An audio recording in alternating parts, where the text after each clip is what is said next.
Sushma Mataji, we cannot hear you. Yeah. In continuation of reading the teachings of Lord Chaitanya, the fact is that both Krishna and Lord Chaitanya are the original personality of Godhead. In his form of Sri Krishna, he is the supreme enjoyer. In his form of Lord Chaitanya, he is the supreme enjoyed. No one can be more excellently attractive than Sri Krishna, and except for Krishna, no one can be the enjoyer of the supreme form of devotion, Srimati Radharani. Except Shri Krishna, all other Vishnu forms are lacking this quality. This is explained in the Govinda description of Chaitanya Charitamrita, where it is said that Srimati Radharani is the only personality who can infuse Sri Krishna with transcendental pleasure. Therefore, Srimati Radharani is the chief of all the damsels of Raja who love Govinda, the supreme personality of Godhead Sri Krishna.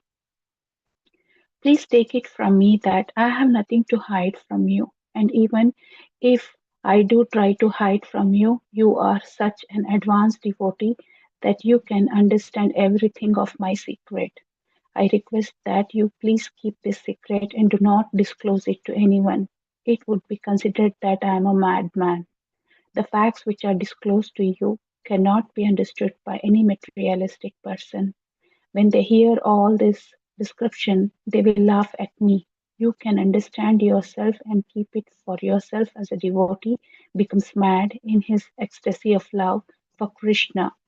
So from the materialistic point of view, both yourself and myself are the same as madmen. Therefore, don't disclose these facts to the ordinary men or they will laugh at me. Lord Chaitanya then passed 10 nights with Ramananda Roy and enjoyed his company in discussing the pastimes of Krishna and Radha. The discussions between Sri Chaitanya and Sri Ramananda Roy was on the highest level of love of Krishna. Some of the talks are described, but most of them could not be described. This has been analyzed in the Chaitanya Charitamrita as an examination in metallurgy.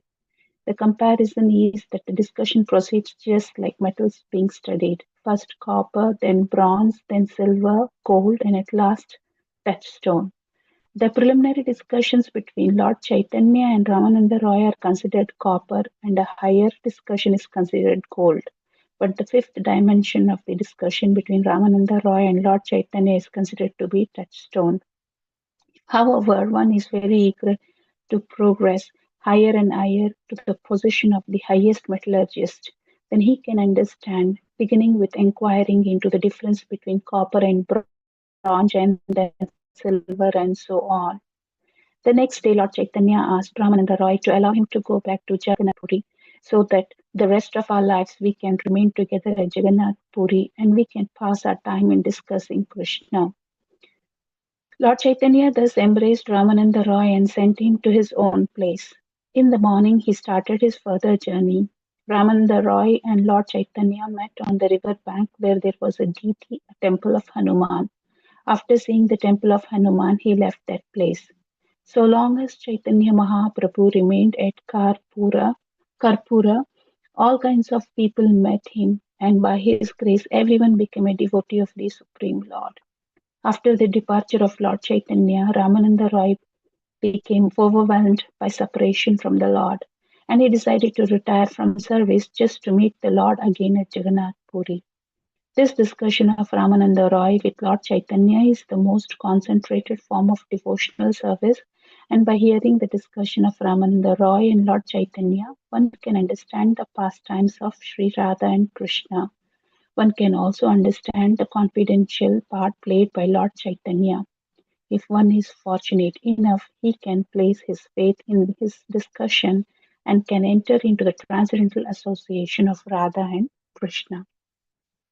Thus completes this book, The Teachings of Lord Chaitanya.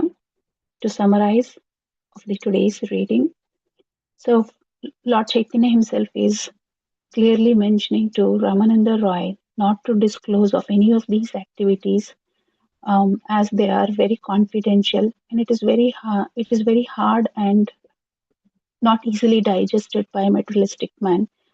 So whenever these qualities of ecstasies or the interactions between the Lord and the devotee happens, cannot be discussed with the ordinary man, as they will conclude that this man may be madman.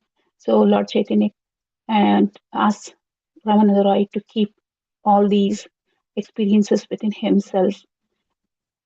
And it is very nicely told by Lord Chaitanya how the bhakti is being compared with the stages and the discussions between them from copper to the touchstone. As it proceeds, it is like so intensifying, and it becomes to an aesthetic way, and it is compared to the touchstone. So this is one of the beautiful um, and wonderful journey of pastimes of Lord Chaitanya, which has led all of us through. It has covered all the aspects where a devotee at one point of his journey of bhakti is sure to have many of the questions answered that arises during this journey. It has helped to understand how Lord Chaitanya refutes the commentaries of Shankaracharya, as he understood the Shastras very well, thereupon explained all the Shastras in his own way, without touching the pantheistic commentary of Shankara, which convinced and forced a great Mayavadi, Sarvabhauma, to become Vaishnava. Although it is very difficult to convince a great scholar than the illiterate person, this was possible only by Lord Chaitanya, who being the incarnation of Lord Krishna. Consequently, one should take this teaching seriously and follow them if one is serious in the bhakti mark for to reach the ultimate goal.